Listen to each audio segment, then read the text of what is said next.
Good morning. This is the continuation of chapter 5, the book of Esther. In the last video, we did Esther at the first banquet with the king and with Haman. They were the only two people invited. They had a wonderful time. They drank, they ate. Who knows what they ate? It was called a banquet, so we can say they had just about anything that the king wanted to eat. And Esther had made a big banquet for them, and the king is wanting to know what she wants. She has risked her life to come to the king in the first place. He has offered her up to half of the kingdom. She doesn't say that. The only thing that she wants is for the king and Haman to come to the banquet. Now that's the first banquet. At the first banquet, the king asks, "What do you want? I'll give you up to half of my kingdom." She says, "Well, the only thing I want right now is for you and Haman to come back tomorrow." And so that's where we left off.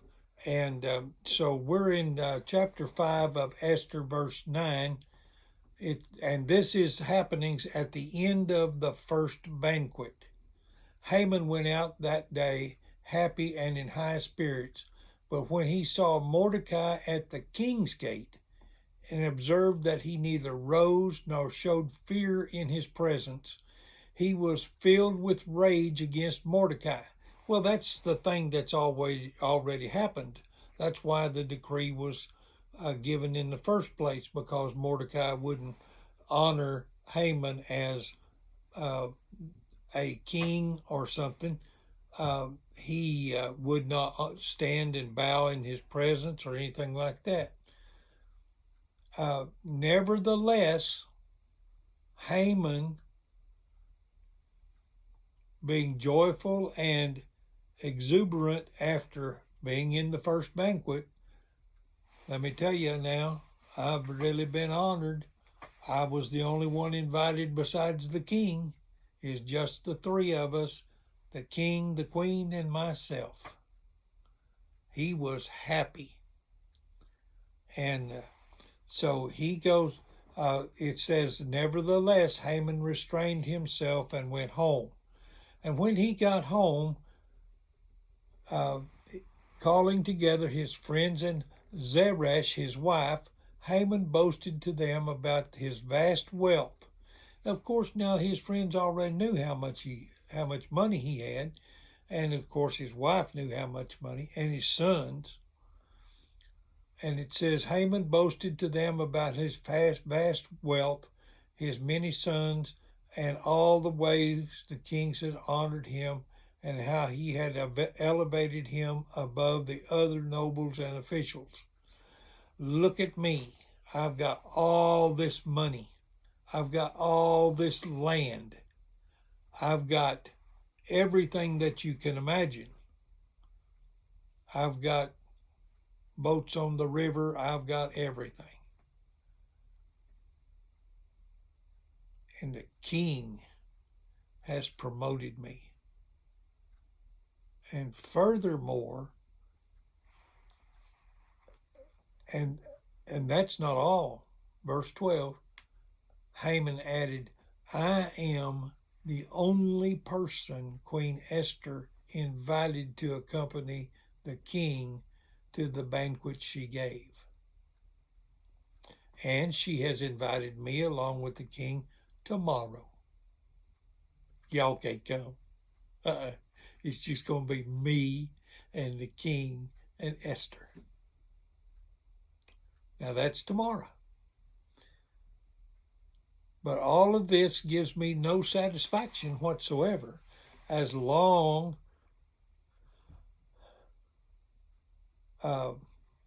it gives me no satisfaction as long as I can see that Jew Mordecai sitting at the king's gate. That guy is really getting under my skin. What's he doing at the king's gate anyway? He has no right to be there.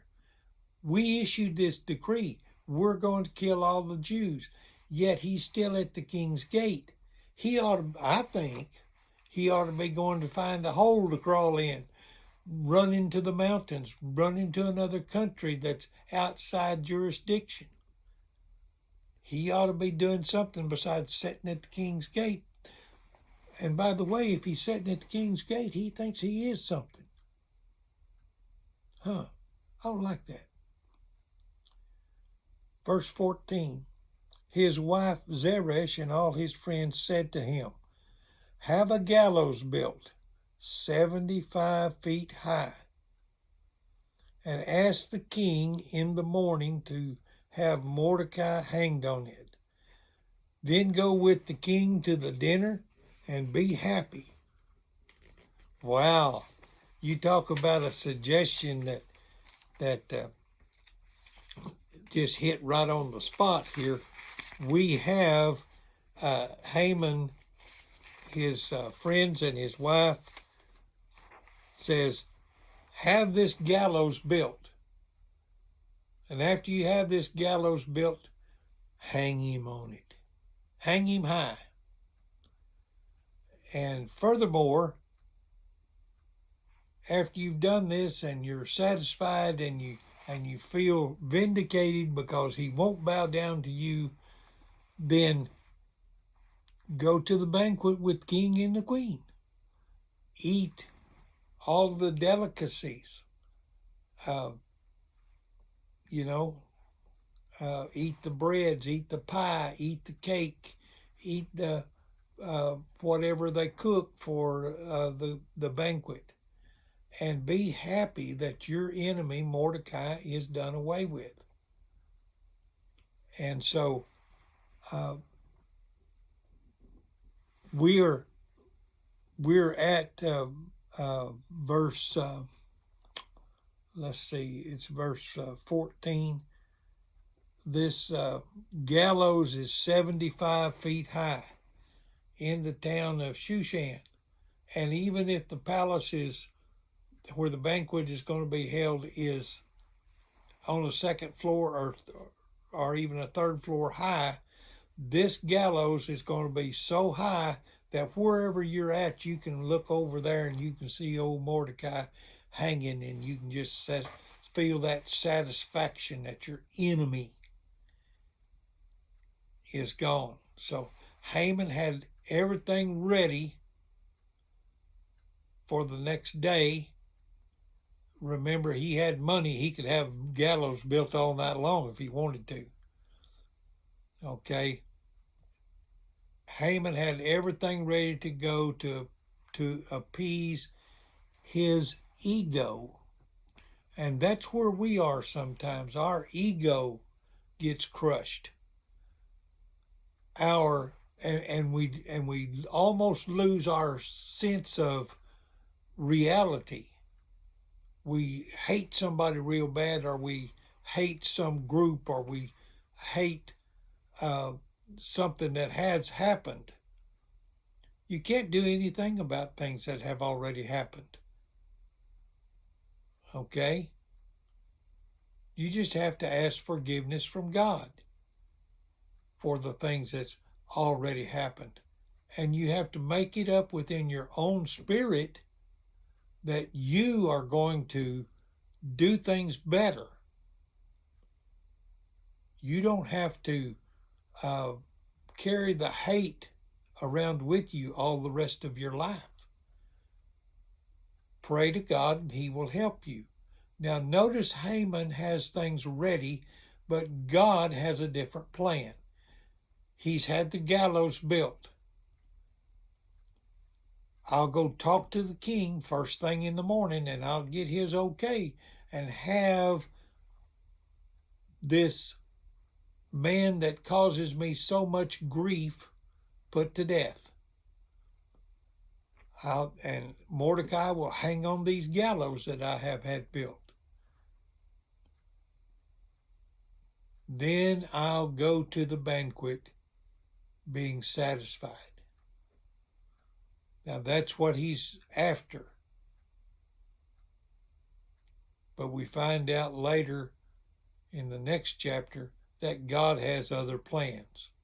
Man's plans are not God's plans.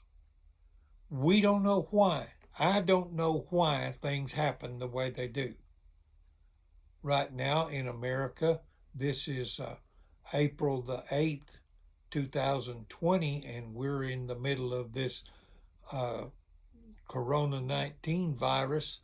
We're supposed to stay home. We're supposed to not gather in crowds.